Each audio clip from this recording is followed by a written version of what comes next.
جوش میں سمندر ہے اور میرا سفینہ ہے،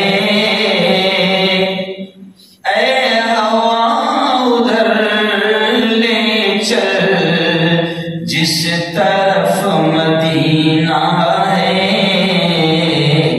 جوش میں سمندر ہے۔ یہ بڑی مشہور نعت ہے، اور مولانا عبدالرحمن صاحب جن کے حکم پر میں یہاں تک آیا ہوں،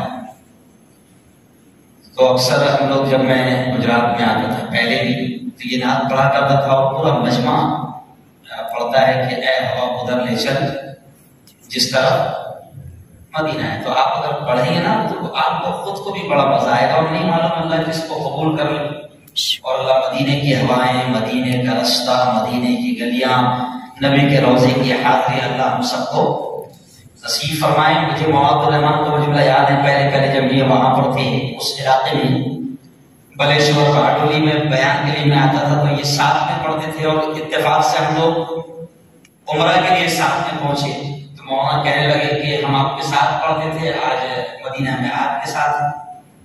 اچھا ایک بات بتائیں کہ کون کون چاہتا ہے کہ اللہ اسے نبی کے روضے کی حاضری نصیب فرمائے؟ ذرا ہاتھ اٹھائے۔ ماشاءاللہ۔ تو جب میں اس لفظ پر آؤں گا اے ہوا ادھر لے چل جس طرح مدینہ ہے، تو میرے ساتھ پڑھنا مجھے بھی اچھا لگے گا اور آپ کو بھی اچھا لگے گا انشاءاللہ۔ جوش میں سمندر ہے اور میرا سفینہ ہے، سفینہ کے معنی ہوتے ہیں کشتی عربی میں۔ تو شاعر کیا کہہ رہا ہے؟ جوش میں سمندر ہے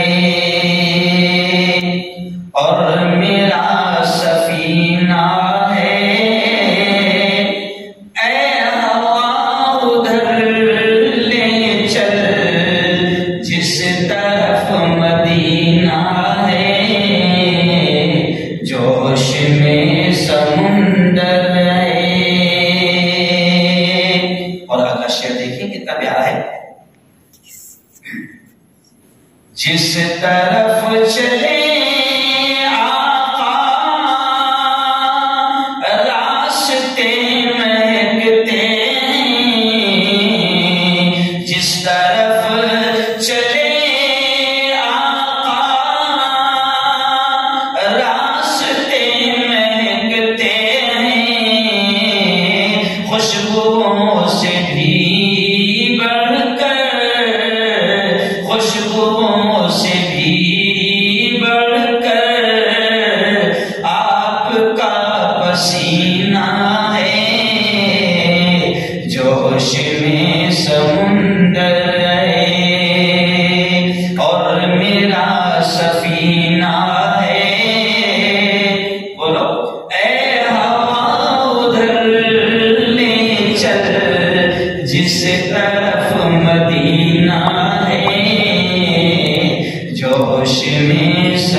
اور شاید اس طریقے سے تعریف کر رہا ہے کہ آپ نبی کریم صلی اللہ علیہ وسلم کی وہ چمک ہے ہیرے میں،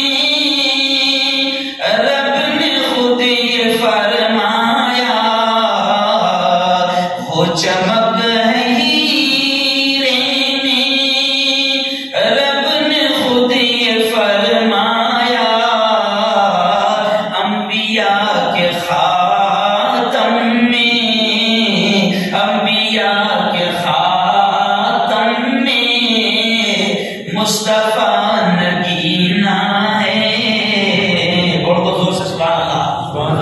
جوش میں سمندر ہے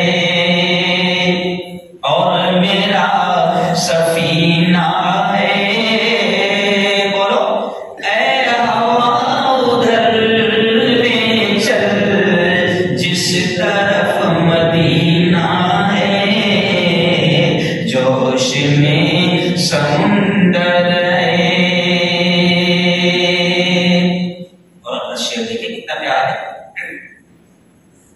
دیکھ کر انہیں رحمان عرش والے بول اٹھے، دیکھ کر انہیں رحمان عرش والے بول اٹھے، ہے امام نبیوں کے، ہے امام نبیوں کے، نور والا سینہ ہے، جوش میں سمندر